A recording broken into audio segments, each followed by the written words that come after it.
Well, hello everyone. My name's Tim Lee, and I'm director and founder of Collaborate MK. And this is one of a series of interviews with Collaborate MK members that have the gold membership option. And today I'm in conversation with Damon Fox, Philanthropy Manager at MK Community Foundation. So, hi, Damon. Great to see you. Good morning. Thanks for having me on. Yeah, no, really good to see you. So, tell me, when did your career start and what led you to your role at MK Community Foundation? It doesn't seem like long ago, but the year is definitely flying by. So I joined the MK Community Foundation in September of 2024, as you mentioned, as a philanthropy manager. And this is my first venture into philanthropy. I have worked within charitable organisations as part of my longer career. But yeah, September was when I started at the foundation, and yeah, I found it a really interesting role and met lots of interesting people, including people within your network, which I'm really pleased to be part of. Yeah, no, absolutely. And so, what is a typical day for you exactly? I'm a very personal person, as you Yeah, know, so I'm going to be straight up and honest. One of the areas that I support within the foundation is environment. I'm passionate about environmental sustainability. So I actually get the 7:07 bus in the morning. That's not the number, that's the time. From Northampton and travel into Milton Keynes. I arrive, I get to the office. We've got a great facility here, which allows me to put 3 crumpets in the toaster and have a coffee. I'm not so much of those at the minute. And then sit down and sort of, after I've had that, chat to people, engage with the office, and then I'm usually at my desk, generally liking and reposting a Tim Lee post at that time in the morning.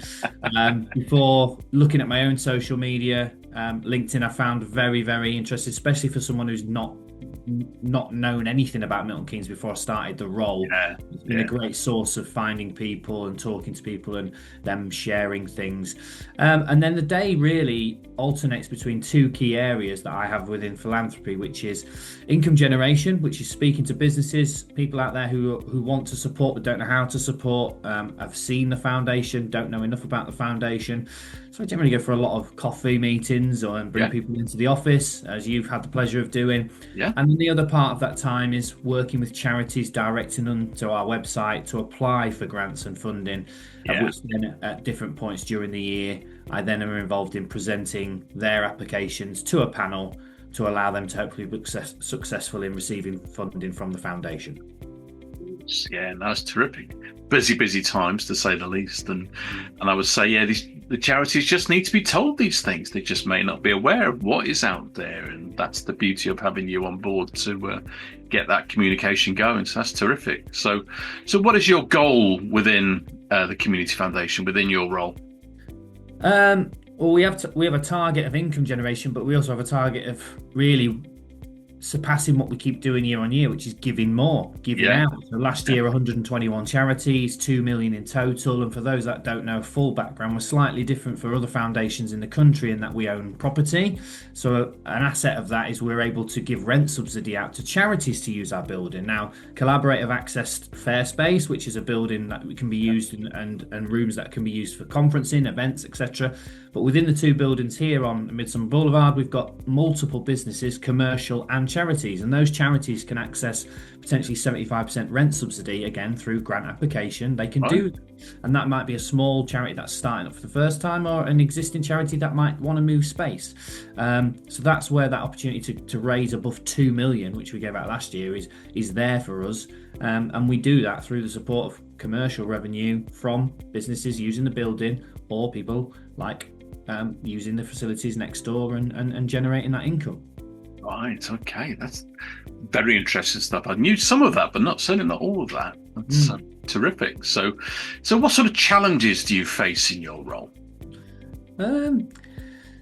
I'm always an optimist, and there's usually no challenges that would stop me. No. But I've been told, even by yourself, before we started, we might need to just calm down a little bit. I think the challenges we've discussed already in the comments you've just made about fully understanding what the foundation really does, and the perception of being visible.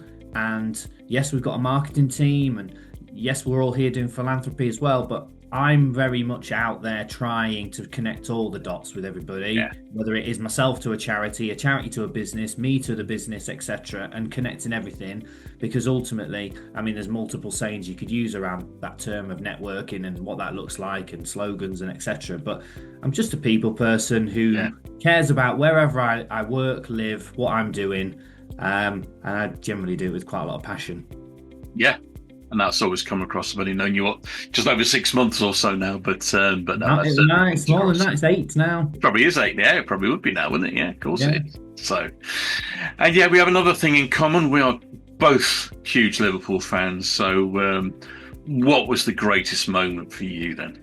I had a conversation with someone else, Sarah Sibley in the organisation about this Yes. yesterday, and she immediately said, "Well, surely you're going to mention Istanbul." And I said, Yeah. "Yeah, Yeah. I mean, as a night, I was actually shared that night with a Liverpool fan and 2 Aston Villa fans in a flat house share in Grimsby."